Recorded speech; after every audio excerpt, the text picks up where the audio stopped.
Nakatutulong ba yan sa problema ko? Ako bang may kasalanan sa problema mo? Ikaw ang naging pabaya kaya naging gulay ang pasyente mo. 20 years na ako anesthesiologist. Hindi ako pabaya. Ngayon lang nangyari yon. Dahil lang bababae ka. Karma yan eh. Ang utak mo nasa babae mo, kaya ka pumalpak sa trabaho. Demandado ako, Deli. Simpatya ang kailangan ko. Matagal na akong walang simpatya sa'yo.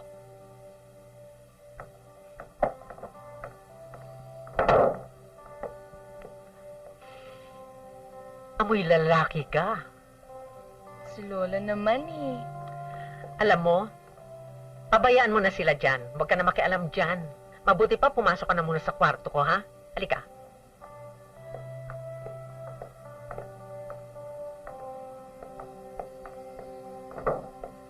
Lola, bakit hindi pa sila maghiwalay?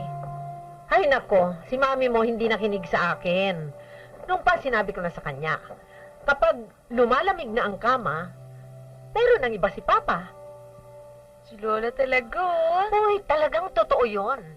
Sa kama unang nalalaman kung nagbabago na ang lalaki. Ang lahat nagsisimula sa kama. Eto ang pakatandaan mo, ha? Ang personalidad ng men nahuhuli sa kama. Insecure, ang lakas at ang bilis kumadyot, ha? Siyempre, nag-overcompensate. Makasarili, asahan mo walang foreplay at lalong walang afterplay. Adventurous, ang hilig niyan sumisid. And according to research, ang mga lalaking mahilig sa malalaki ang suso, mayabang at mararamot. Lola, bakit ibang-iba talaga kayo ni Mami? Kasi ang mami mo lumaki sa mga biyanan ko. Sige na nga, Lola. Good night. Breezy, sandali. Sinong nahala mo kanina? Wala, Lola. Anong ginawa sa'yo? Nilapang ka ba? Si Lola pa ang ewan. Oy, ano ito? Ito ba ang binigay niya sa'yo? Sadomasokistang pot ang lalaking yan, ha? Lola. Pare, teka, pare. Huwag kayong magulo. Teka, huwag kayo. Ito, pare, ito. Wait lang kayo. Ito. Pare, yun. Pare, wait lang. Okay. May problema ba? Kami? Wala, ah. Magaling to, pare.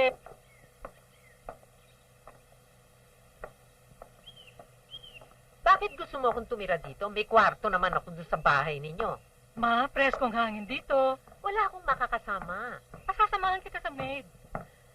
Kailan tayo nagka-maid? Di kukuha ko. Mama, mas maganda dito, maaliwalas. Deli, wag ka makulit. Ayoko rito.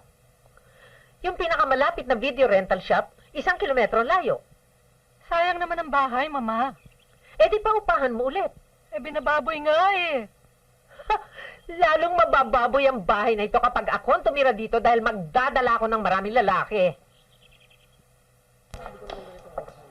Ay, andyan ang crush ng bayan. Shit, ang gwapo.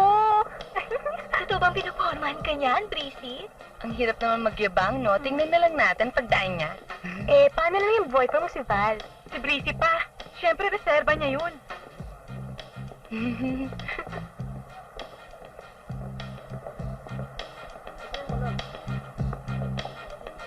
Hi, Hank.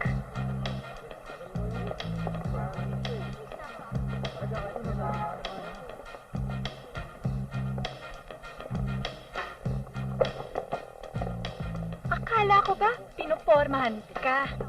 Ilusyonada ka naman, Breezy. Si Val na lang kasi pantasyahin mo, Breezy. Let's go.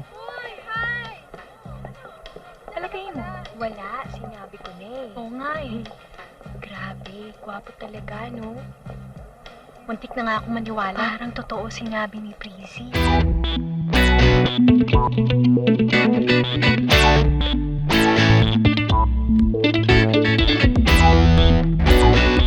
Thank